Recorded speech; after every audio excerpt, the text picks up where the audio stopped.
The West imposing sanctions on Russia was mere browbeating. The EU thought of threatening Russia with the spate of sanctions, but what actually happened?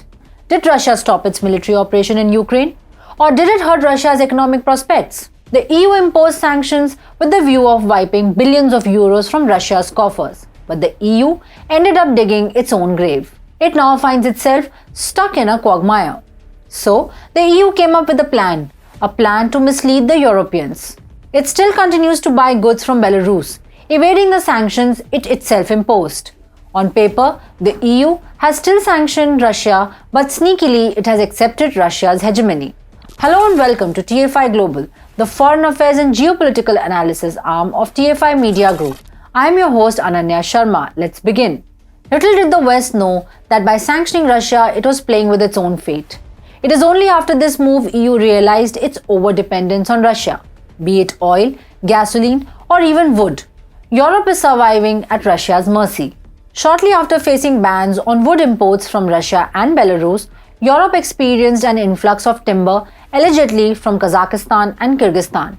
Authorities claim that sanction violators are increasingly mislabeling wood as Central Asian in order to continue smuggling it into the EU. In response to Ukraine's invasion, the European Union prohibited wood imports from Russia and Belarus, two of the bloc's main suppliers, threatening to wipe billions of euros from their budgets. However, according to a new investigation conducted by the Belarusian Investigative Center or the BIC Siena and the network of OCCRP partners, timber businesses are circumventing these limits by submitting false paperwork saying that their shipments are from Kazakhstan or Kyrgyzstan.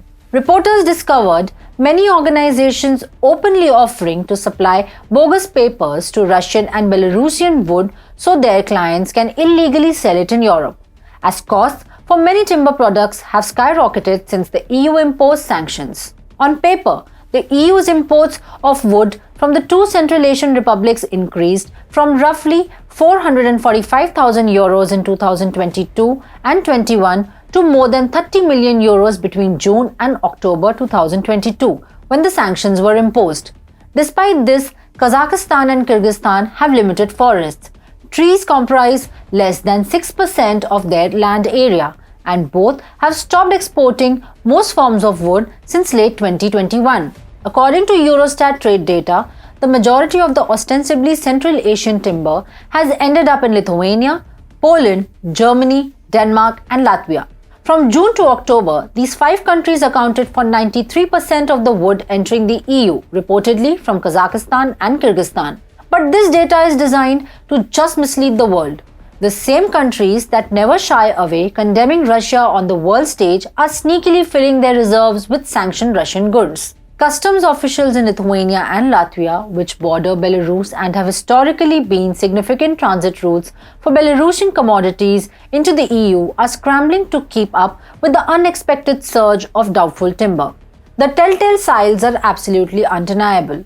The Deputy Director of Lithuania's Customs told OCCRP, "Inside shipments of wood purportedly from Central Asia," he said, "we find markings on packaging, extra sets of documents that directly show that the goods come from Russia or Belarus." Well, no matter how hard the EU tries to deceive the world, its long-standing dependency on Russia is a well-known fact. Now, the Union has realized that it itself has thrown its fate into the abyss. So, now the EU is in a bid for course correction, although sneakily. EU must not forget that no matter how much one tries to bury the truth, eventually it will prevail.